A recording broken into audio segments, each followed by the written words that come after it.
And listen, if everything worked perfect every time, that would be wonderful. But you need to fail. And until you find that right groove for you as an individual, whatever your brand is going to be or how you're branding yourself, you may start branding it yourself a certain way you think you should go. Sure. And you find you're not getting the views, you're not getting the responses, you're not getting the sales. Then, you know what? Try another direction. The whole thing is just to keep moving forward. You're going to find that niche. But if you just give up and quit right off the first time it doesn't work, then obviously you're not going to be successful. Sales, marketing, automotive. Jason Harris has done it all. This is the After Hours with Jason podcast. After Hours with Jason podcast is sponsored by DDS Beer Club. Beer specifically crafted for hardworking sales professionals. Find out more at ddsbeerclub.ca. Hey Podcast Nation, it's Jason Harris here with Digital Dealership Solutions. Hey, thanks for joining me on another episode of After Hours with Jay. Tonight I have my buddy Lorrie Goldman here. Lorrie Goldman has been in the business for some time and he's done an amazing job of developing out a personal brand at the salesperson level, and that's what we're going to chat about tonight. Lorrie, why don't you say hi to the Podcast Nation? Hey, Podcast Nation. I'm happy to be here this evening with Jay. So we always start off every one of these. It's just kind of an origin story. Let's give a little background, how you started in the industry and where you're at today. Yes, it started for me in the car industry in 2006, basically caused by a sad event with the passing of my father. Believe it or not, is how I got in the car business.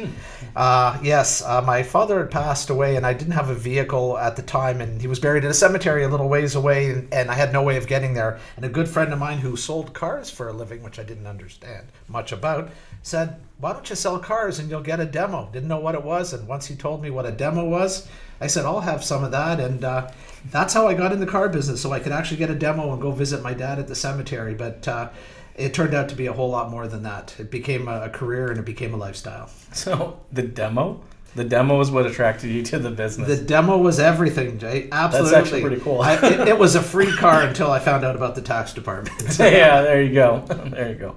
Well, Lorrie, we've known each other for a while, and I've been watching your content. You've been watching my content for a while. And what really for me, puts you kind of ahead of the pack is your ability to create that self-brand. And that brand that you've created, either knowingly or unknowingly, you've done an amazing job of doing that, but that's helped and followed with you over your career for some time. So how did you kind of get started in kind of creating that brand and getting involved in social media? First of all, I want to say thank you very much for the great compliments, Jay. I do appreciate that. It's for me, it came naturally. Like you said, to me, if you ask me, I'm completely oblivious to how it happens or how it did happen, and how it continues to happen, actually. But I just love dealing with people. And to me, this is a people business. It's not a car business. The car just seems to get in the way, but in a good way, it gets in the way. I've made so many great friends that have lasted over the years, and it makes me feel good when I can help some people with something that I know they're very scared about purchasing, because it's a big purchase for everyone. And they give me this trust, and I hold this trust very dearly, because I understand what it means and how important it is to them. And from that point forward, they trust me, they like me, and they know one thing for sure is they can always count on me, because I am always out for their best interest. And I think that is the only way that you will be successful. And see, what I hear when you're saying that is that there's Lorrie Goldman, the brand, and you use the word trust multiple times through that. So I think it's safe to say that Lorrie Goldman, the brand, has a lot to do with trust and how your customers trust you and how you earn their trust. Is that safe to say? That's very safe to say. It's getting back to my father, my late father, and the demo situation. I'm a replica of my late father in the sense of being a people person. He was a salesman, but he was loved by his customers. I would travel with him as a little kid, and his customers loved him. I thought we had family all over the city when he would go visit them. And as I got older, I realized they were customers, but they were like family. And I got this wonderful, I'll call it a gift. Mm-hmm. from my father, and I hope I'm using it to the best of my ability. But it's really a trust thing, and trust is huge. Trust is everything. Sure. Not just in the car business. Trust is huge in everything. People's relationships. Trust is everything, and once that's broken, it's next to impossible to get it back. So my thinking is, don't ever break it.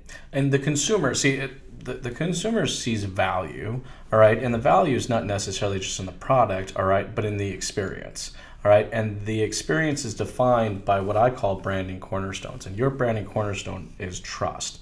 There are still a lot of consumers out there that are looking for that type of experience, and there's value in them receiving that type of experience.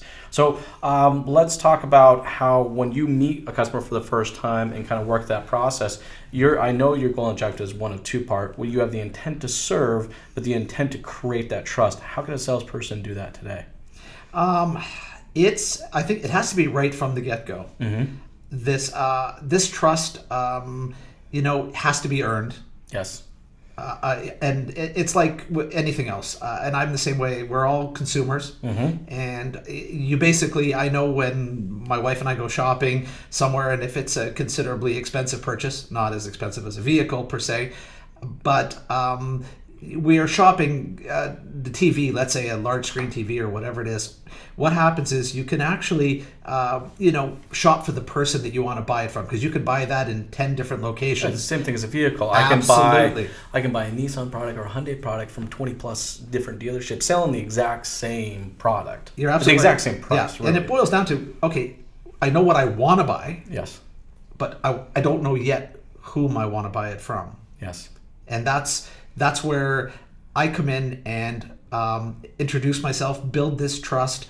The conversation, it's always relaxed. I'm not a person that believes in the pressure close and what can I do today to put you in the car. I know what it's like to sit in that chair. Prior to 2006, I didn't have a car in 2006, but I had a lot of cars over the years prior to that. You're a consumer, just like all of us. We're all consumers. Absolutely. So I treat people how I would like to be treated. And for me, in the last 10, 12, 13 years, it's worked very well. So much so, even though I've switched brands over the years, and sold many cars over those years from those multiple brands, to this day, and it still makes me feel good.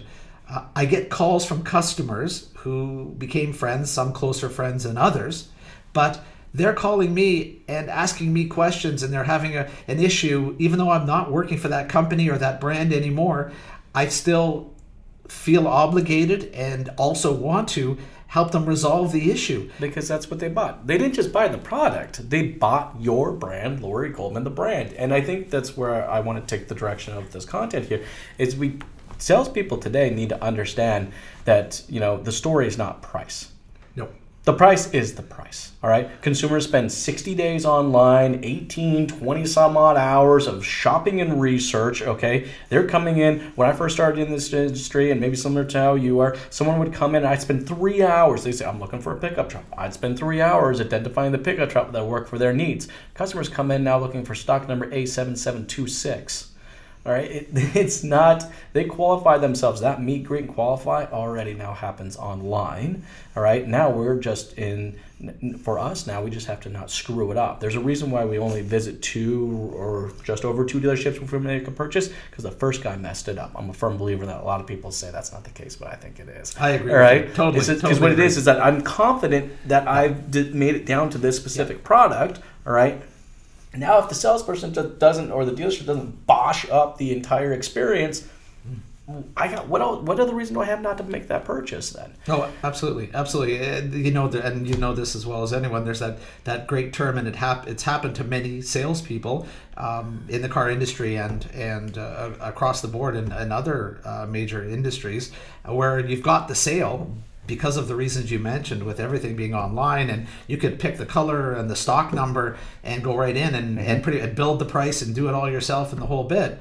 But when they come in, when they need to speak to a person, a human being, you got to be careful you don't talk yourself out of a sale that's already been made. Yeah, exactly. You have to provide value, all right? They've already been sold the story of the product, all right? We just have to sell a couple additional stories. Now, I guess to go back, I'm a firm believer people buy stories, they don't buy products, right? All right, they bought into the story and the product was just a byproduct of whatever the story they purchased into, right?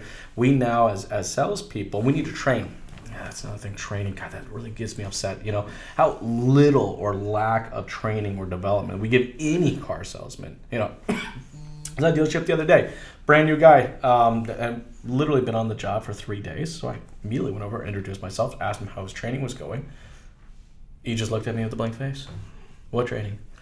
These are my brochures, and here are the keys. That was literally the extent of his training. You know, it's like we're not developing out people or giving them direction to do that. You know, you did a phenomenal job of developing our brand that was your success. I think we need to start teaching we need to start teaching salespeople to create that brand. And you're absolutely right. This story is not uncommon. What you just talked about, I've witnessed it. Yeah, you've probably seen it too. I don't understand it, and it's like sink or swim, and that's not fair to the salesperson. That's also not fair to the dealership, and it's not fair to the customer or potential customer coming in the door. You're right. It doesn't take much because this training, knowledge, experience, whatever you can give your future salespeople on the floor, that knowledge is comfort. And there is one thing about knowledge that if you don't have it, then people will pick up that you're panicking, you're giving wrong information, which is the worst thing you can do. The best thing to say, I'm sorry, I don't know the answer to that. My apologies. Let me check and get the correct answer for you. I mean, that's one thing. Come on, I got no problem smacking around a couple salespeople out there. I mean, don't pretend to be in an industry and not know your product. Exactly. You know, I mean, come on, we're all professionals. You want to be called a professional? Be the professional. Know the product, right? Absolutely. What some advice can you give to maybe new salespeople out there that are just coming on board? And we know the situation. They're getting either just a little or no training or development at all. What some advice can we give them? The best thing I would recommend, and it goes for anyone either starting at a new dealership or if you haven't done this yet, and this is not rocket science, it's not late breaking news, you need to brand yourself. And branding yourself, how I mean is with social media nowadays, you got Facebook and Twitter and Instagram, and there's like tons of them out there I don't even know about, and LinkedIn. This is free advertising for you people. This is cost you $0. You've got all these friends. I know some of them may be in Bangladesh or on the other side of the world, but there is people you actually know that live within a certain distance of where you work and you do your business. But the problem is if people don't know what you do and where you do it, they can't buy from you.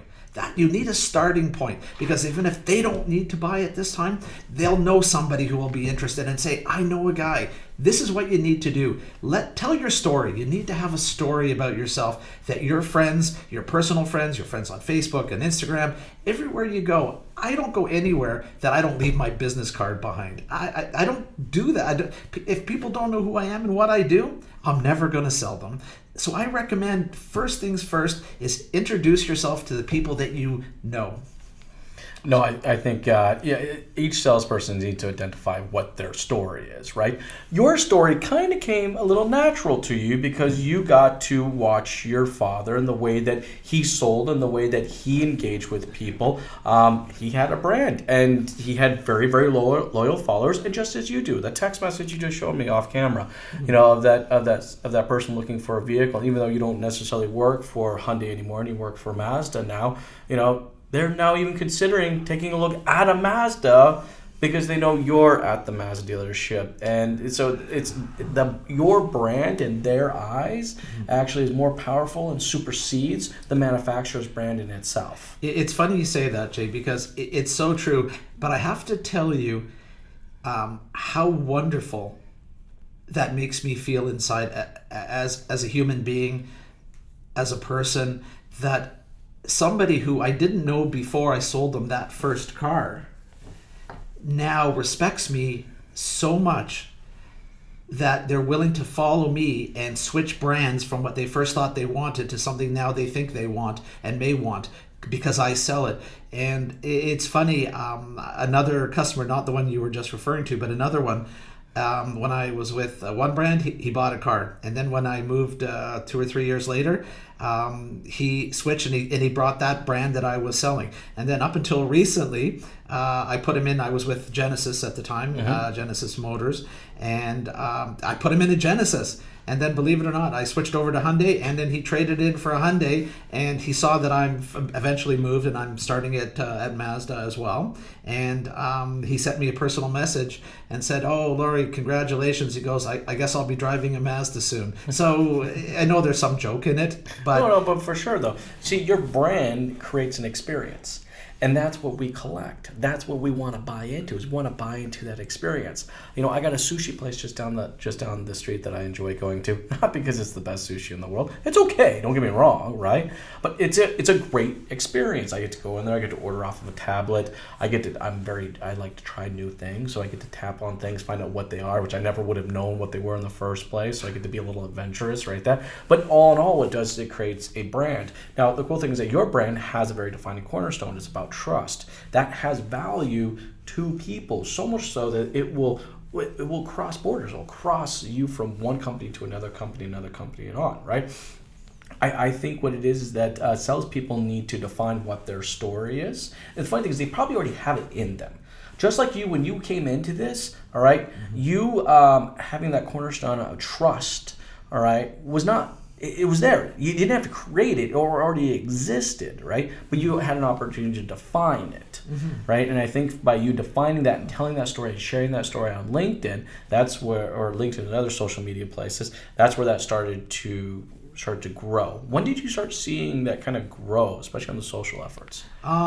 It started back in Stouffville in late 2010 or 2011, when I really started getting into social media. Okay. And that's when it really started. What was your first platform? Which one were you working? Facebook? The first one was Facebook. Okay, cool. It was Facebook at first, and amassing a great group of friends and colleagues, and just getting my name out there.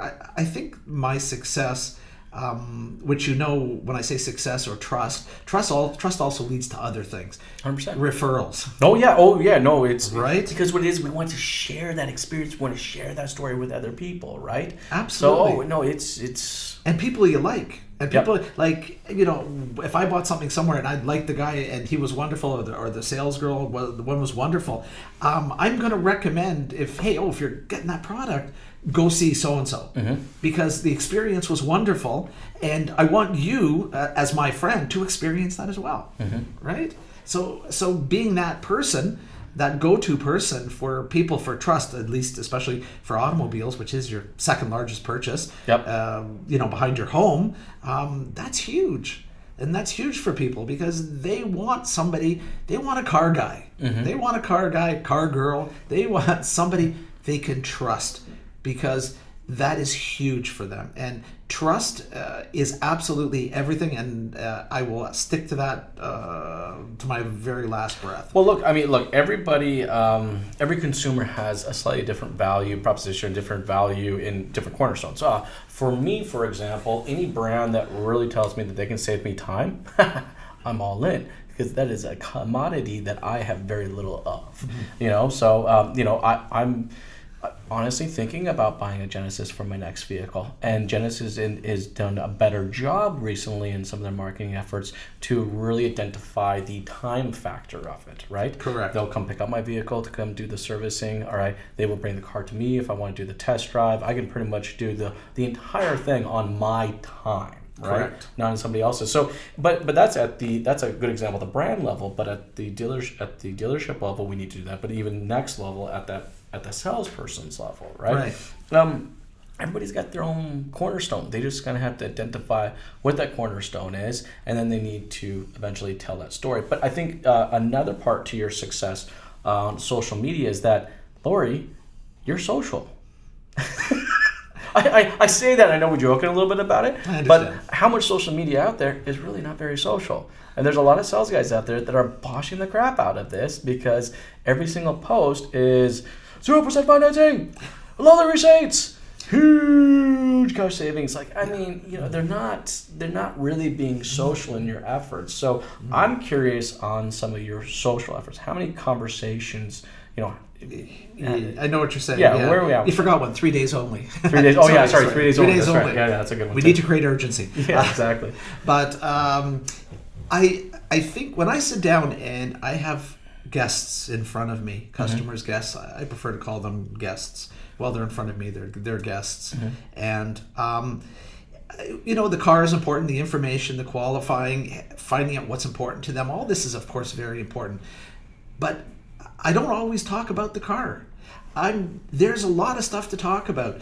This is what I do part of my discovery process. Not just discovering what their needs are and their wants are in the vehicle, but what their needs and wants and likes just in life, and find the commonalities within myself with them. And it seems like everybody's heard of the Kevin Bacon 6 degrees of separation. Somewhere there's a connection with everybody through some way. And when you find that commonality, you know so-and-so, oh, I know, so we met a while ago. Oh, you bought your TV there? Oh, I bought my TV. Oh, Steve, yeah, same guy. You know what I mean? There's always you need a common ground to start this relationship. And I think this common ground is where the beginning of the trust starts. And you need to build on it. You need to, as a salesperson, you need to earn it constantly. And it is appreciated most of the time. Sure. People have different personalities and characteristics and things like that. But overall, people just want to make car buying pleasurable, enjoyable, not a battle, not a fight. Well, that's not what they're expecting, right? The expectation, and let's admit it, okay? For most consumers out there, I would say majority of consumers out there, view the whole car shopping experience right up there with going to the lawyer or visiting my dentist. That is literally about the experience. That's Friday, right? Yeah, we're going to the dentist on Friday. That's probably about how enjoyable they think this experience is really going to be. Here's a great analogy. Everybody loves having beautiful, bright, white teeth. Nobody wants to go through the process. Exactly. Everybody wants a bright, shiny new car. Nobody wants to go through the process. You got it. So we try and make that, as the dentist does their part. Yep. As a good salesperson and a relationship builder, we need to do our part to have that comfort level for them. And when it's comfortable, it's enjoyable. And it's just a fact. It's like people come in and they're on the defensive, and I don't blame them. That's where you need to earn their trust and show them that we're there to help them. We're the experts in that field. Well, you earn the right to have the real conversation, and I think you do a great job of that socially as well, is that you earn the right to have that real conversation. I'm just curious, out of your efforts of posting content, but then actually having real conversations, what percentage of your time would you say you spend posting and creating content versus just actually talking and being part of conversations? That's a great question. And I wish I could define it in percentages or time. It's like what strikes me in the moment. And on my pages, even on LinkedIn, which tends to be obviously more professional, it's business, and of course I always like to also interject some humor. It's not always like you said, sell this, act now, flashing lights, balloons, on the cars and all this other. It's add some humor into it. We're all business people, but we're human first. We're people. We're individuals. We most of the time like the same things and dislike the same things. And humor is, I think, a universal thing that is enjoyable by all. Well, I think that's key, especially a part of your experience when a salesperson, and we're trying to give some advice to the salespeople out there thinking about creating their experience and their story, is that we do want to evoke an emotion. Any opportunity that we get to evoke an emotion, we have a much higher probability of retaining not only the message, but also remembering the experience, right? Sometimes that emotion could be laughter, all right? That can be, maybe they tug at your heartstrings, or maybe even just piss them off a little bit in a professional, fun way. But our brain literally has that ability, higher probability to retain that message because it is connected to an actual physical emotion. Right, it's emotional selling, right? It's just we bring the emotion into it, break that down, then we can create. Then you have the opportunity, in your case, to actually create and build out the trust. All right, then you can continue to grow on that trust factor. Exactly. Now, I'm always kind of curious. Let's take a look at the entire sales process and all the little micro events that go into it, right? So you have the test drive, you have you have the meet and greet, you have the test drive, you have the walk around, you have the payment presentation, you have the delivery, you have the after delivery, you have the after sales. All these little micro events umbrella or actually encompass the entire overall experience. How does Lorrie Goldman bring his trust, that cornerstone or that foundation of trust kind of into each one of these experiences? Where do you really get to highlight that cornerstone for you? For me, I find the best time for me, it's obviously throughout it Yes. in increments. Yes. But the biggest impact is on delivery. Okay. Because that is an emotional time for for myself as Sure. well as the guest, and it's almost kind of like it's like, it's been so much fun through this whole process, and I guess it's goodbye. It's almost like a mini relationship that, Sure. kind of It is. started. It is. Exactly. It is. Yeah. It is. But it's going through and showing them all the things that they feel important in their car at the time of delivery, and letting them know that, which they already know, that anytime they need anything, I'm as close as a telephone, text message, and email. Mm-hmm. And my nature, whether it be good or bad, and my wife will attest to that, and my OCD-ness, if a message comes in, I can't let it wait. If I'm awake, alive, and breathing, and my phone is anywhere within 3 meters, it's getting a response within a incredible rapid time frame. It's just me, and and people get to know this of you, and I know they can't expect it all the time, because you could be somewhere where you just can't get to the phone. Yep. My phone's not waterproof, so I can't take it in the shower. But I've heard there's a case now that you can actually. I'm sure you probably would try if there was. I'm sure there's always something out there if you really want it.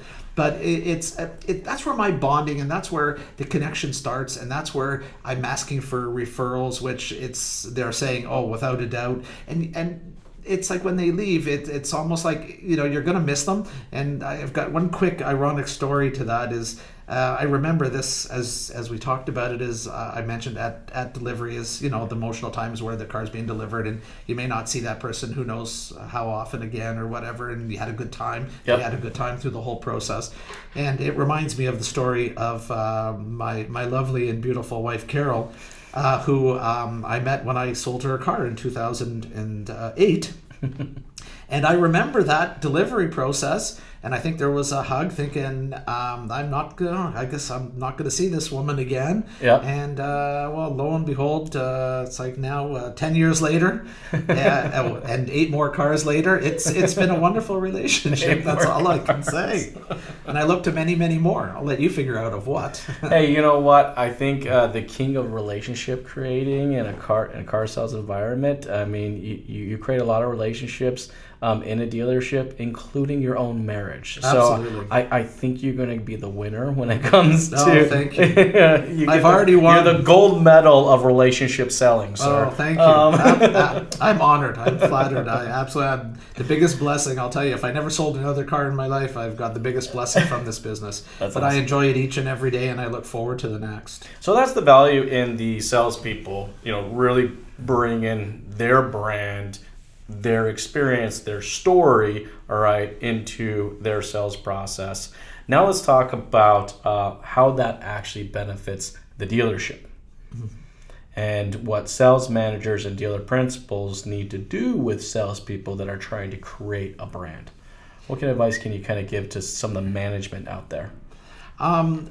It does, of course, support, even though we're each individual salespeople that work for the dealership, but the dealership is the one that actually owns the customer base, and they're the ones paying for the advertising. Yep. And getting people in the door. It's up to us to build that relationship and keep it going, because with the sale of the car, I think you'll probably know the percentages better than I do, Jay, of how what percentage that turns into a fixed operations customer. In the service department, I believe people, I don't know if it's 90 some odd % or more or greater. Depends on the dealership. Yeah, tend to want to service their vehicle where they buy it. Yep. And it's also a good way to keep in touch with the customers as well. But the management needs to support their sales staff in any way they can, whether it's your sales managers or your your general sales managers, and even GMs or dealer principals, because it's a process where everybody wins in that situation. I think that's key. The key here is that everybody wins, right? Absolutely, everybody wins or everybody loses. Yeah. Depending, play that out. Tell me what you think of that. If the support isn't given, as a salesperson, you have limited power in what you can do in order to make the experience great for your guest, the dealership's guest. Mm-hmm. But you do need management, ownership, support, because, like I said, if the support's not there, it's going to break down. Yeah, it's going to break, because as a salesperson, you can put all your heart into it and do all you can within your power. You create this brand, you create this story, but if the dealership doesn't really let you actually project and share and continue to develop the story and the brand. Exactly. Absolutely. So it needs to be a partnership, and that's what I'm hoping. I know some are like that. I guess it depends on the managers that are involved in it, and understanding the little bit of leeway or I'm trying to think of the word that I want to use. Give your salespeople some ability to give a little gift occasionally, like $50 gift. Find their own voice. Dealership management needs to not only support their sales staff, but also put some money behind and helping their sales staff create and develop out their own voice.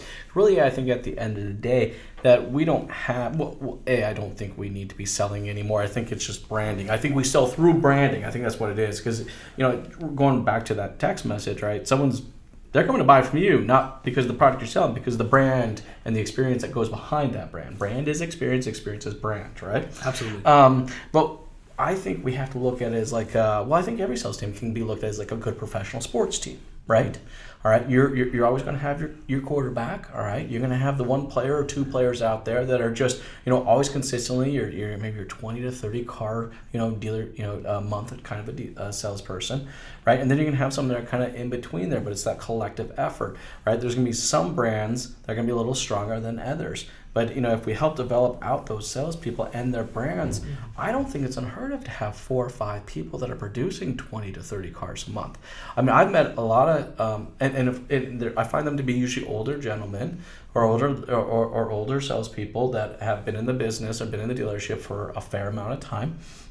All right, and they're the ones that are kind of consistently selling the 20 to 30. But either knowingly or unknowingly, what it is, they've created a brand. All right, they just like what you have. They have people that are consistently coming back to them, not necessarily back to the dealership. All right, so it's that collection of these individual brands that will ultimately make up the month-to-month results of a dealership. Yeah, you're absolutely right. And getting back to what you were saying is, like, instead of having 1 or 2 of those people that have this brand and have these that take years to build those brands. I mean, most of these guys have been in the business for 10, 15, 20, 30 years, and that's how long it took them to create these brands. Oh, absolutely. We can fast track the crap out of that now, right? Oh, absolutely, because the things we have now weren't available. Exactly. Like, we can reach the world now. Like, you can pick up your phone and you can send a message, it'll be in Italy in 5 seconds. Think about that. Yeah. You can even FaceTime and all this other stuff. But getting back to having more than 1 or 2 people being these really great brand people within your dealership, you should have 5 or 6. Yep. And I think what's happening is that a lot of managers are not giving the support to those people that are your 5, 6, 7, maybe 8 car producers per month, consistent 6, 7, 8. And then you've got your 20 and your 25 and 30 people. There's always a pretty big gap. There is, but there's a reason why there's a gap. As a manager, you really need to, instead of saying, well, okay, these people can't sell, they're not interested, they're not doing, what we told them to do or asked them to do, what do we do? But you know what it is? A lot of managers need to sit down and talk and work with and support these people, because there could be a reason why they're not doing it. Managers also need to know what the hell a brand is. All right, a lot of them don't even know what the brand is. Okay, right? that is very true. I mean, that's a big part. So I'm assuming. So management needs to also educate themselves on how to develop out a personal brand. Look, I remember years ago. All right, a handful of salespeople that I know that could go from dealership to dealership to dealership And you know, in fact, I remember a sales guy one time telling me that he got a $15,000 signing bonus to leave one dealership and go work for another dealership, right? And because he consistently could sell 50 plus cars a month, no matter what. Didn't matter which dealership, didn't matter what it was. But that times have changed, right? The consumer doesn't visit 5 to 7 dealerships before they make a purchase. Right? They don't have that. So, you know, at one point in time, because they visit 5 to 7 dealerships, we had to sell them because we knew that they were going to go bounce to another dealership. Two dealerships before they make a purchase. It has nothing to do with selling. The selling process already happened. The customers have bought, they purchased. In their heads, they've already made the decision for that specific product. Now we just have to provide an amazing experience. We had to train the staff to create an experience. Yeah, and like you said, and you've mentioned this in your previous videos on the drive and stuff. It's like they can go to as many dealerships as they want, whether it's 1.8 or 2 or whatever it is. But the problem is, we need to be different. Yes. Okay, you got a Hyundai store, Toyota.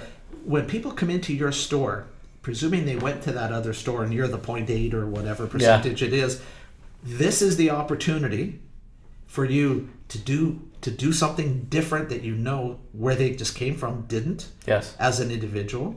Yeah. And also as a store.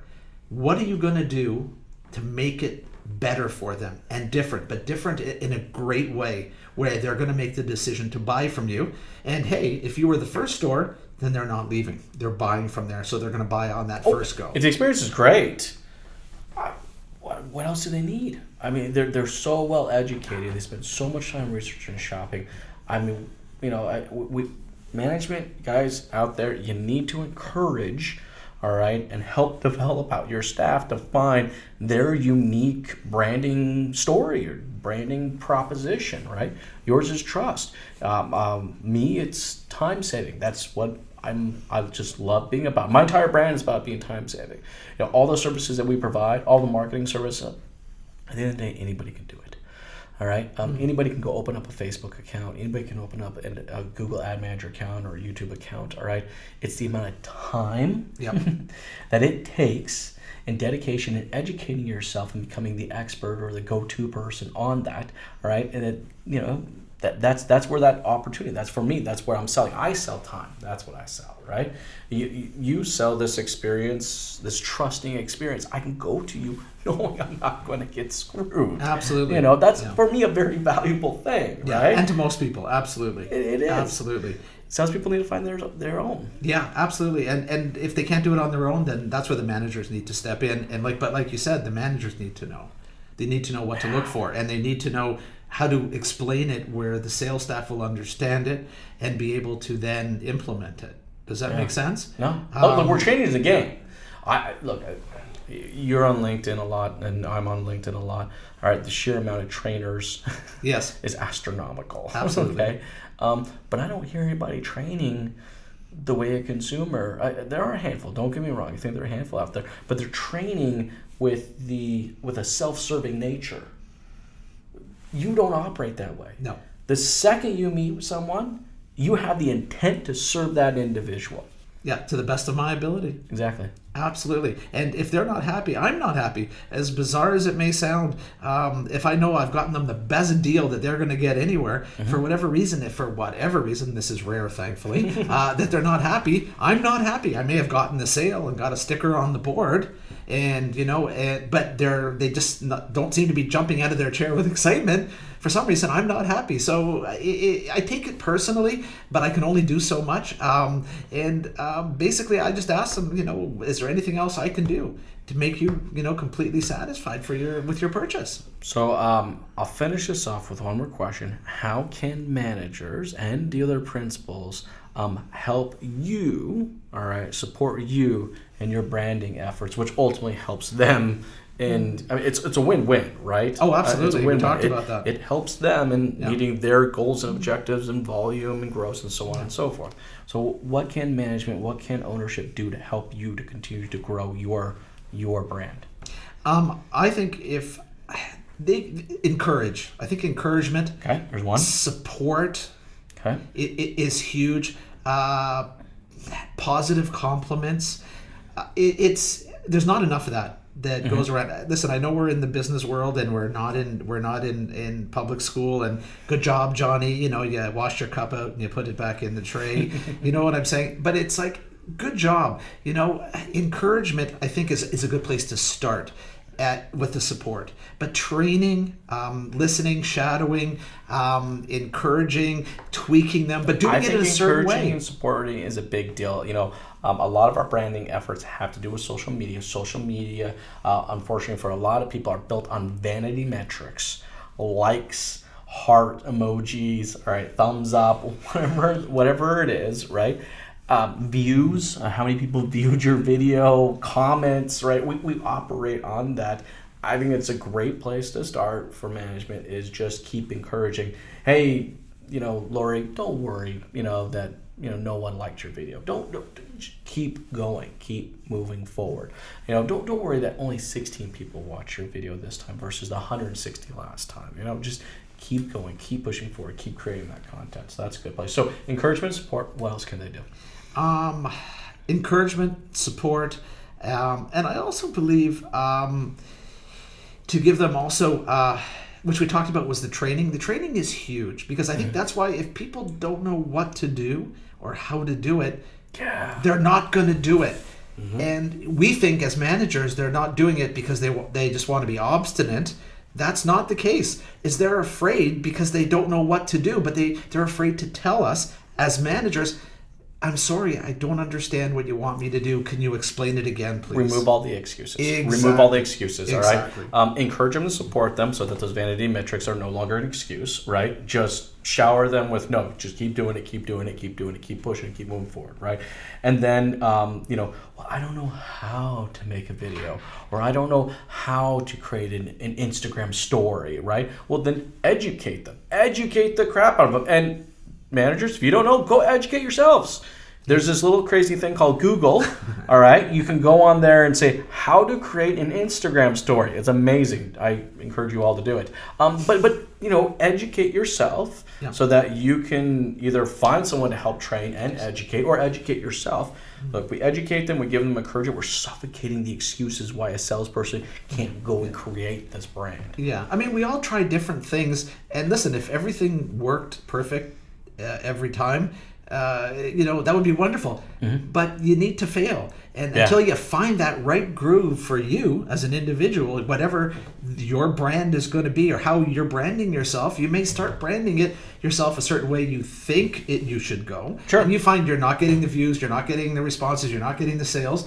Then you know what? Try another direction. The whole thing is just to keep moving forward. You're going to find that niche, but if you just give up and quit right off the first time it doesn't work, then obviously you're not going to be successful. Yeah, the first time you get a negative comment on something, that's when you stop. No. Oh no, absolutely. And just plug away, and you're going to find your groove, your niche, your brand, your voice, your story. Yeah. Absolutely, and then there's no stopping you from that point. Yeah. You know what? I think that's a great place for us to stop. For salespeople out there, you guys, you can see the value there. Lorrie is literally a walking example of that you guys need to go out there and create and develop out your story, your brand, and your experience. Sales managers and dealer principals out there, you need to encourage, support, and educate your staff on how they can go out there and create that story, that brand, the story and that brand and that experience. It's a win-win situation for everybody. So, hey guys, take this. Hope this helps. How can people connect with you, Lorrie? Where are you at? What's your handles? My email is well, actually, I'll have a new one when I start at work. But for now, Lorrie Goldman 58 at gmail.com, the famous Gmail address. You can find me on LinkedIn, Facebook, Instagram, pretty well almost anywhere. As Lorrie Goldman. As Lorrie Goldman, yes. And I will be starting at St. Catharines Mazda on Monday, right after the big storm's coming. So I'm looking forward to shoveling out some great deals. Sorry, that was shameless plug. That was awesome. That was so perfect. Sorry. No, that's my perfect. Apologies to everyone. All right, hey Lorrie, man, I really appreciate it. Thank you so much for the for invite. taking the time. It's been a pleasure. It's been great. The content was awesome. Thank you.